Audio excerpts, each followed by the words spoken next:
एकनाथ शिंदे, उद्धव ठाकरे, शरद और अजीत पवार चुनाव नतीजे तय करेंगे महाराष्ट्र के दिग्गजों का राजनीति भविष्य।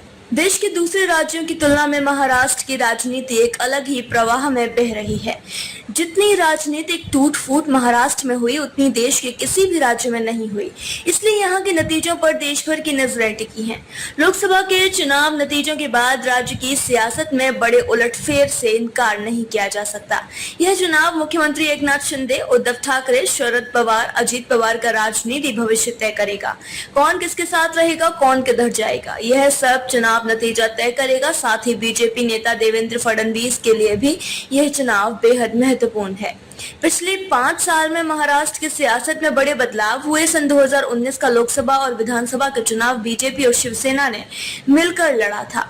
विधानसभा चुनाव नतीजे आने के बाद बीजेपी और शिवसेना के बीच ऐसा टकराव हुआ था कि बीजेपी की आई हुई सत्ता हाथ से चली गई। शिवसेना ने कांग्रेस और एनसीपी के साथ हाथ मिला लिया और उद्धव ठाकरे मुख्यमंत्री बन गए, लेकिन उनकी कुर्सी लंबे समय तक नहीं टिकी रही। उनकी ही पार्टी में बगावत हो गई। फिर सूरत से गुवाहाटी और गोवा तक शिंदे सेना के विधायक सफर कराए। ऐसे होते गए 2 फाड़, शिवसेना के 2 फाड़ हो गए और साल 2022 में मुख्यमंत्री के रूप में एकनाथ शिंदे सामने आए। ठीक 1 साल बाद 2023 में शरद पवार की पार्टी एनसीपी में भी बगावत हो गई।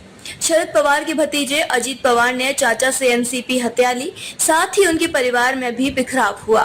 सियासत ने पवार परिवार को एक दूसरे के सामने खड़ा कर दिया। इसके बाद राज्य में कांग्रेस, उद्धव सेना और शरद पवार की एनसीपी ने छोटे दलों को मिलाकर महाविकास अघाड़ी बनाई, तो बीजेपी ने शिंदे सेना और अजीत पवार की एनसीपी सहित दूसरे छोटे दलों को मिलाकर महायुति बनाई।